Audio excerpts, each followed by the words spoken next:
Welcome, Virgo, to the month of October 2018. I'm Megan of North Star Astrology, and this is another general transits reading for those of you born with your sun, moon, and or rising signs in Virgo.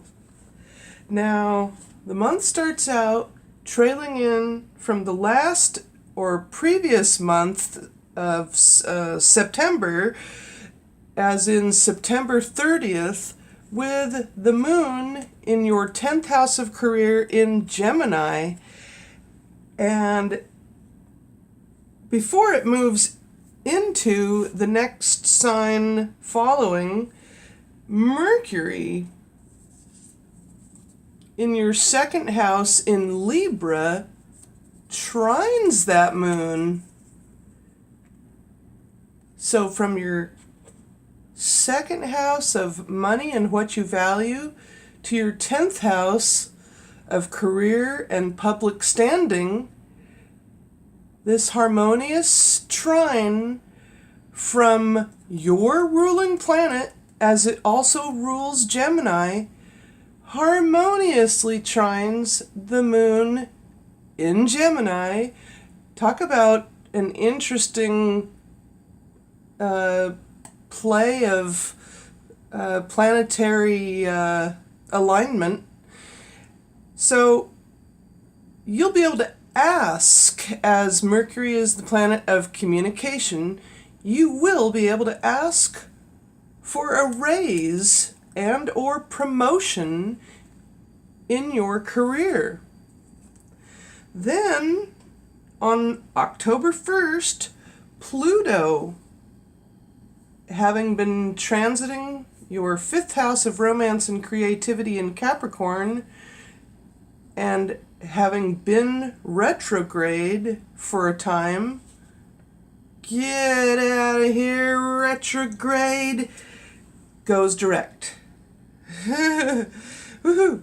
So, and that happens at 2 hours and 4 minutes, and Pluto going direct gives you the ability to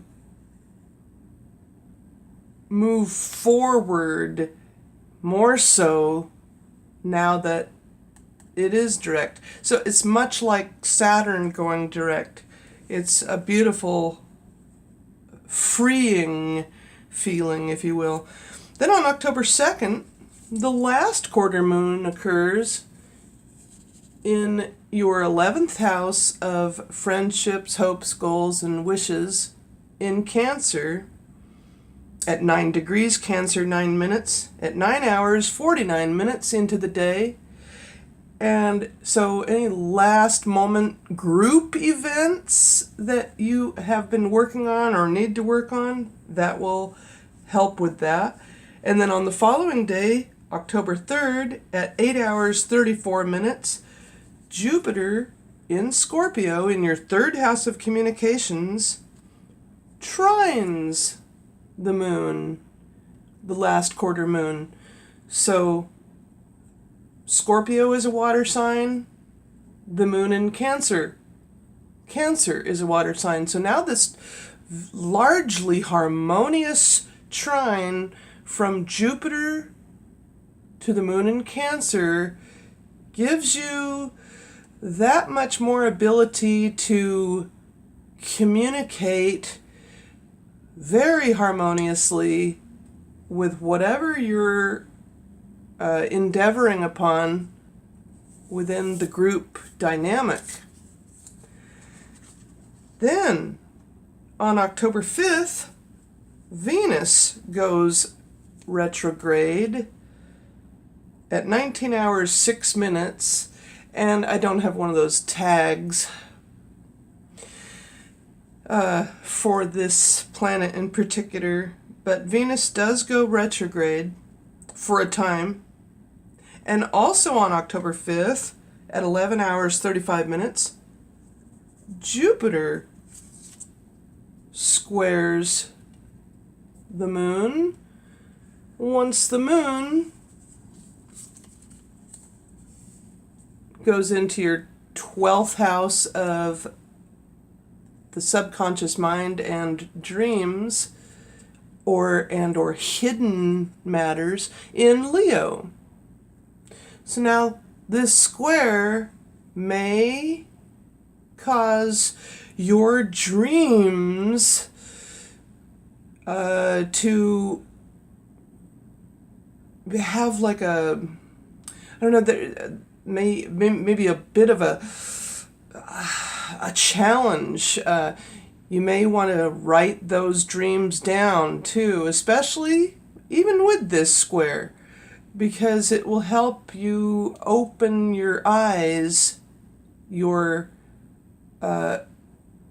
third eye, your pineal gland.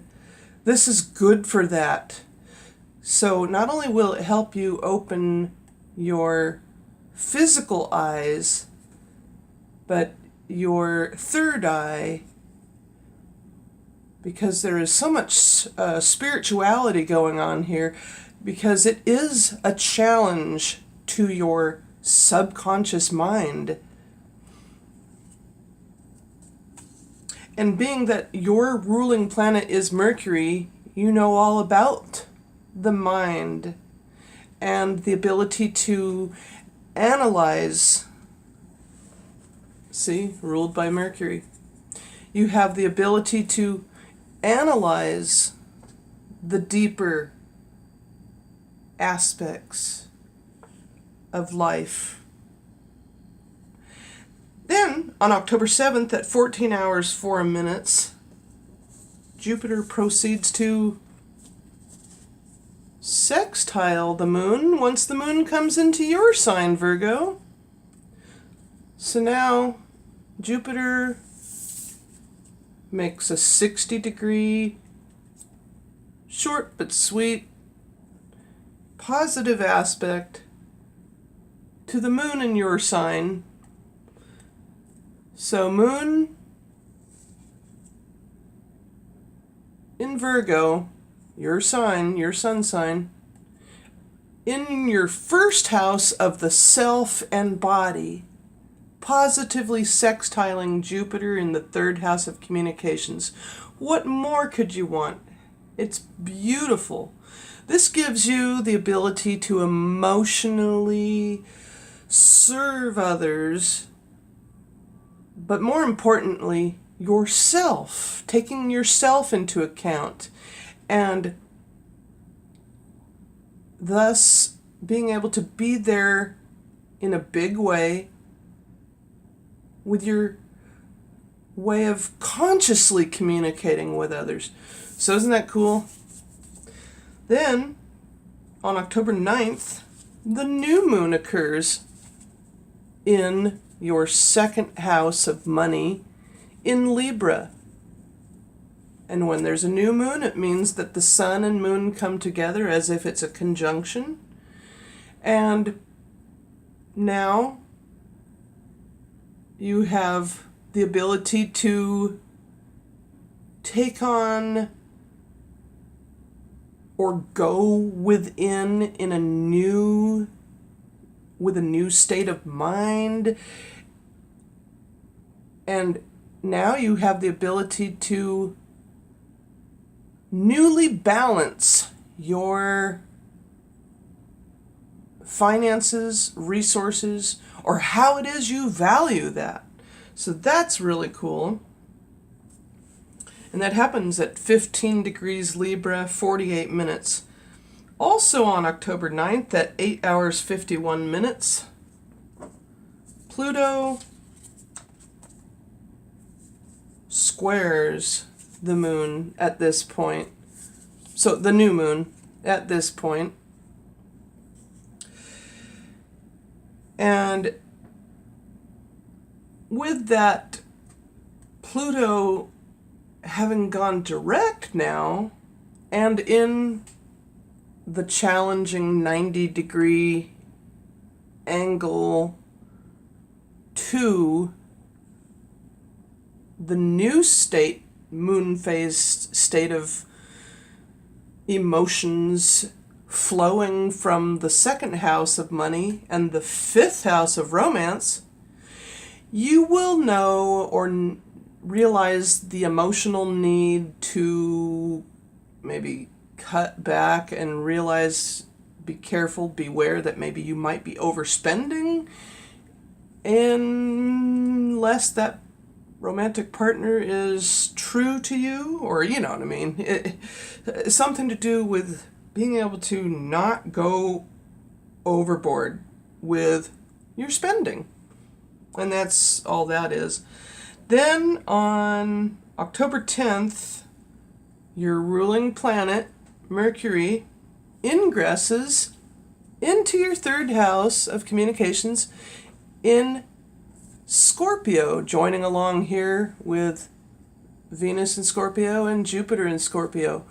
So now your ruling planet is more watery in that it's gearing up toward fall and or the Halloween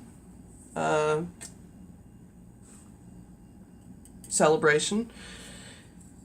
And that happens at 0 hours 41 minutes.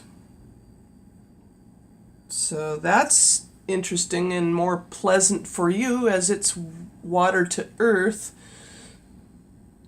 rather than being sort of too air or mental when it was in Libra. And then on October 11th at 22 hours 59 minutes, Jupiter proceeds to conjunct the moon,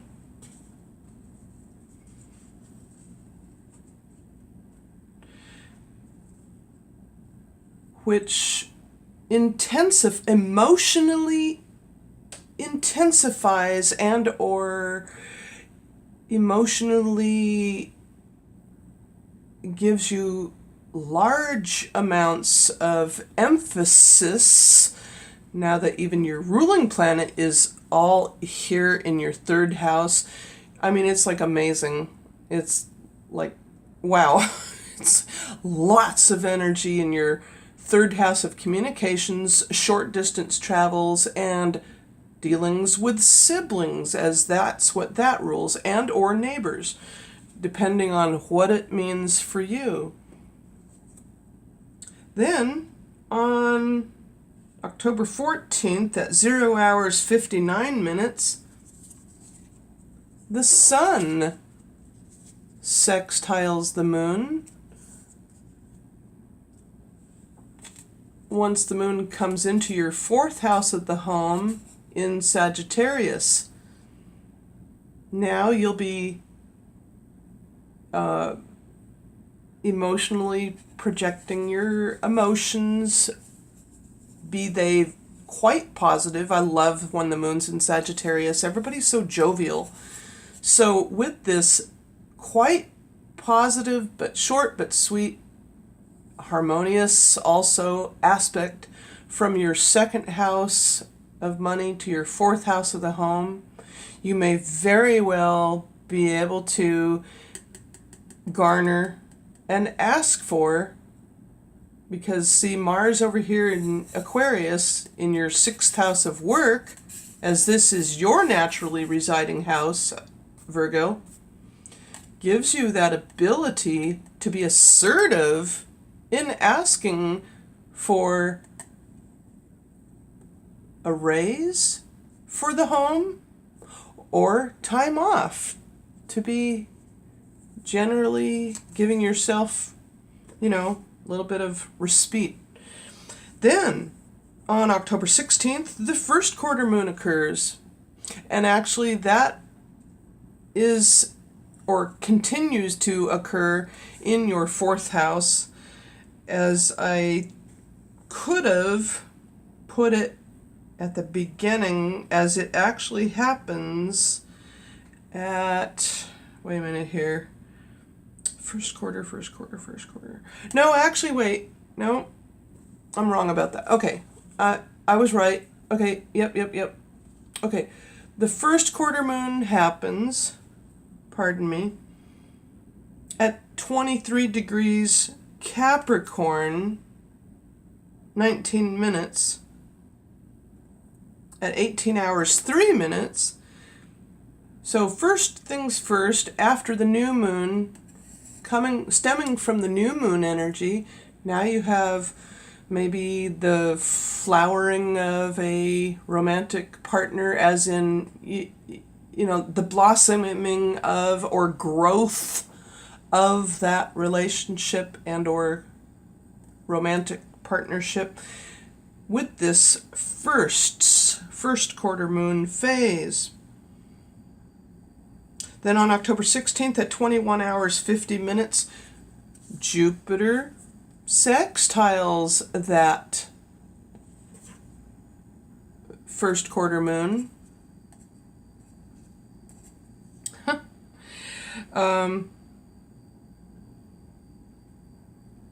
So now from your third to your fifth houses, giving you that quite pleasant, very how to put it, somewhat logical. I heard the word logical because now that your ruling planet Mercury is in the third house, you're able to be more logical and yet more with this Scorpio energy versus this Capricorn energy. I'm not really quite sure how that will affect you, but it just, I don't know, something I heard the word logical for that. Logical and practical. As you yourself can be practical, but Capricorn's, I guess, pragmatic. Yeah. Then, on October 19th at 12 hours 28 minutes, the Sun in Libra trines the Moon in Aquarius in your sixth house of work, even though Aquarius is on the cusp of your sixth house. So 4 houses away or 4 signs away creates this harmonious trine from your Sun to the Moon in Aquarius, giving you yet again the intellectual properties of being able to be quite balanced and mindful in innovative ways, albeit harmonious. Whew. Then, oh, and you are here, by the way. That's Earth. You're the center of the universe. Oops. And that must be the Great Pumpkin. Just kidding. Okay, then on October 23rd, the following day after that trine, the Sun enters Scorpio. I'll put it down here, I guess, right over the top here. The Sun enters Scorpio in your third house of communications. Look, there's so much energy, there's not enough room to put everybody. Put all the planets. Anyway, that happens at 11 hours 24 minutes, gearing up toward the fall as Libra started the beginning of the fall equinox. This stands for the setting sun on the Libran's glyph. There's the water, there's the horizon, there's the sun. And Scorpio is that much more, you know, I'm gonna, not really quite sure exactly how Scorpio represents for you, other than its earth-water combination, giving you that feeling of somewhat being more at ease, or in a general sense, just more harmony, you know, just pleasant feeling this time of year. This is a great time of year for most people. And then on October 23rd as well, at 18 hours 19 minutes, Pluto squares the moon, going in this direction, I believe. I think that's what it's saying here. Yeah. Pluto's squaring the moon. So from your 5th to your 8th houses,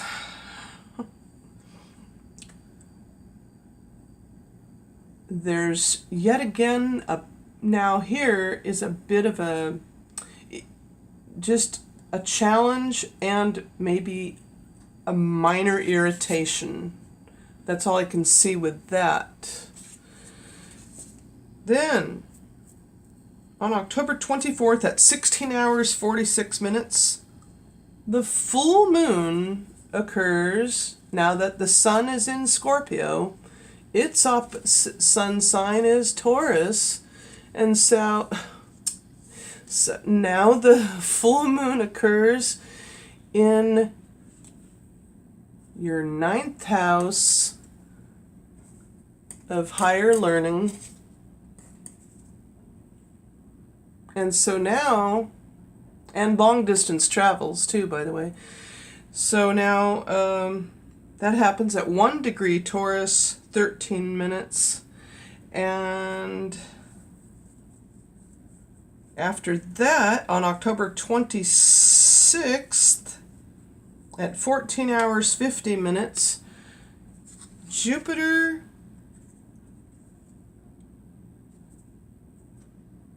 also being covered up by the sun. Oh my goodness.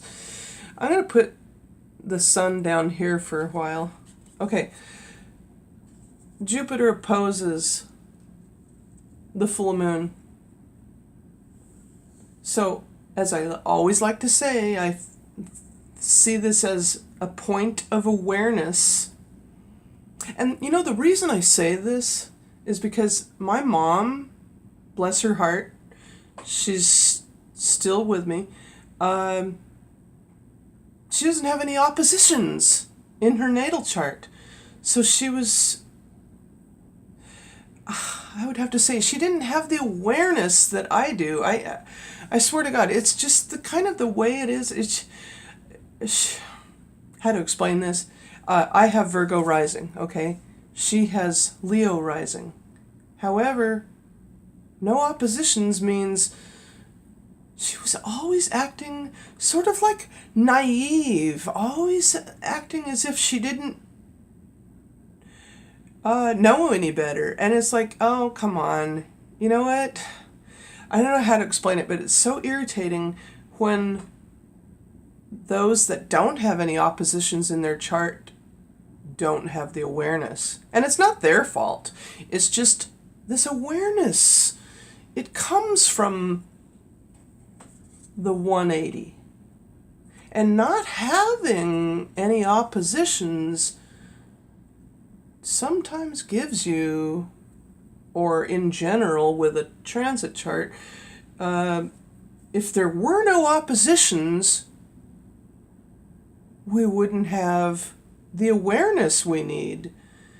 And in other words, what's happening here is that the full moon is reflecting off the sun, and for you, Virgo, it's giving you the awareness that you need to tap into your higher self or your higher mind. This is also the house of the higher mind versus the concrete conscious mind. The 3rd is the house of the conscious mind. The 9th is the house of the, and I think one of the houses in here is the unconscious mind, but that's a whole nother video. Okay, so with that, that's all I wanted to say with that. It goes deep, and I love that for that reason. It's quite deep. Now, on October 28th at 4 hours 39 minutes, moving right along, Mars in Aquarius trines the moon once the moon goes full circle in Gemini. So now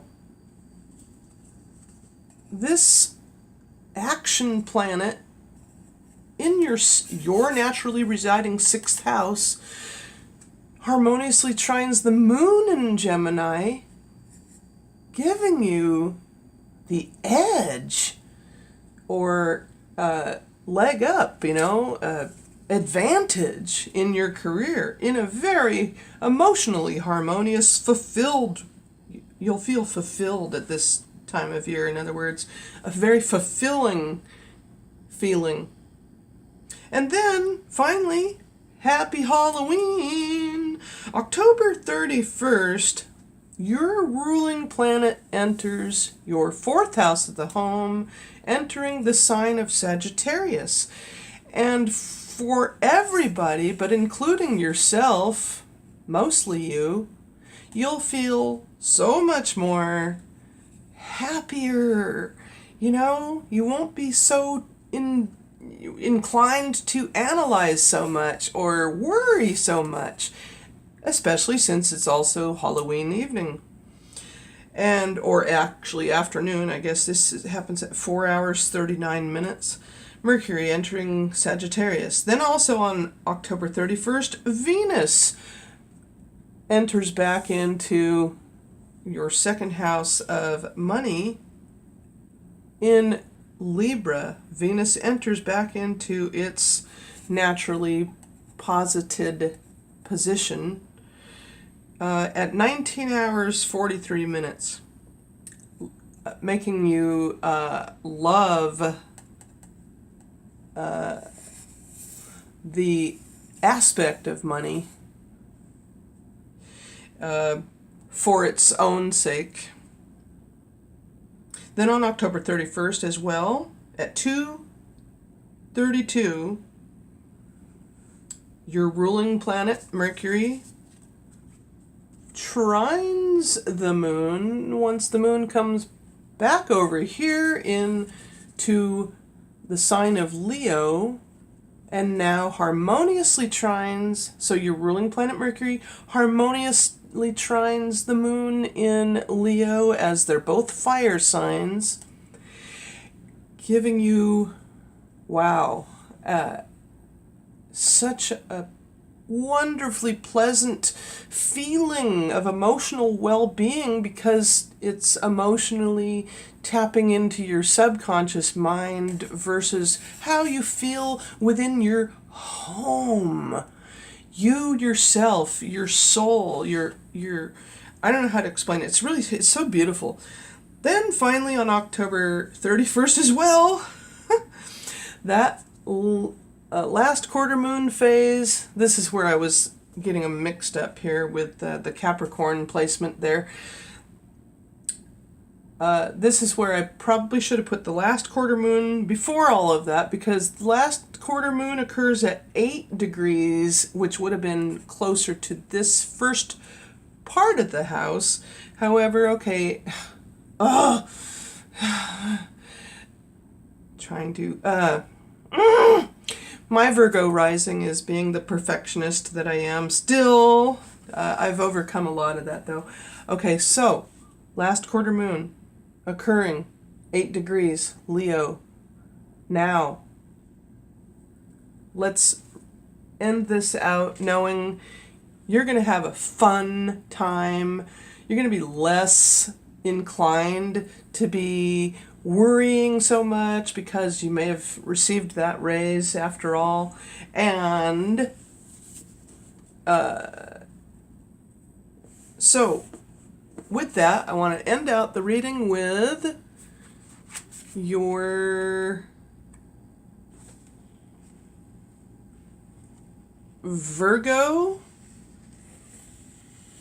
I had, if you watch last month's video in September, you will see that I am coloring in, or at least attempting to finish the coloration of, yeah, there we go. I'll give you some flesh tone for the skin here. This was just my bonus reading from last month, and I know this is a mess here. Let me...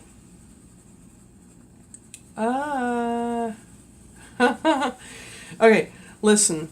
You are industrious. You are scientific. You are methodical. You are fact-finding. So am I. Oh my goodness. If you have Virgo rising like me, you're going to be like that, okay? It's just, you can't escape it. Okay, Google is my friend. Oh my God. I have learned so very much over this past decade. It's awesome. I'm a self-learner, or what's known as autodidactic, and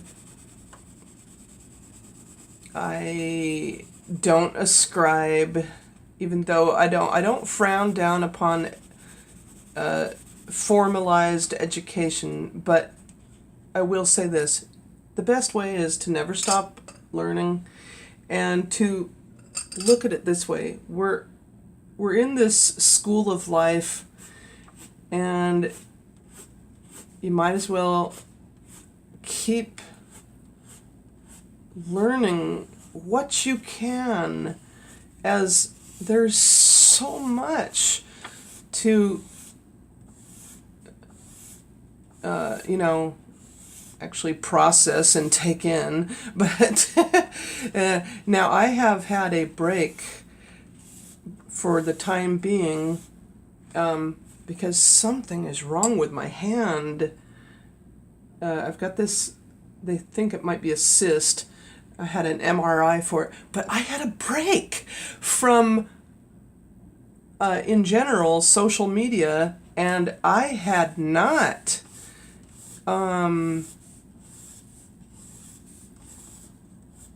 done any of my recordings, so I'm literally needing to catch up here. So if these come out a little later, I apologize. But I've been in pain with this lump in the palm of my hand.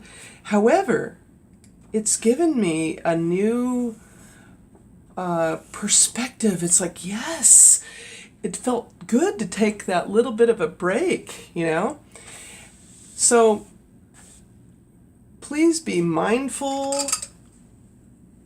not to be too melancholy or even self-critical on yourself. Be gentle with yourself. Be kind to yourself. I'm having to learn that the hard way. Something I did to my hand. I lifted up a dead log at a dog park when I was playing with my dog, and that's when it happened. I don't know if something bit me, because I didn't feel like I was bit. However, with that all said, I really truly hope that you enjoyed this entire reading. Even if I do make a few mistakes, that's because I'm not able to edit any of this, as it says in the description. This is just a tablet I'm working on. One of these days I hope to be able to get another laptop. Oh, I miss my MacBook Pro. Ugh. But anywho, please feel free to give me a gentle thumbs up. Oh, I wish I could shake people's hands like I used to. Comment down below. Feel free to subscribe. And thanks for looking up upon the North Star. And have a happy and safe Halloween, okay? Thank you, Virgos.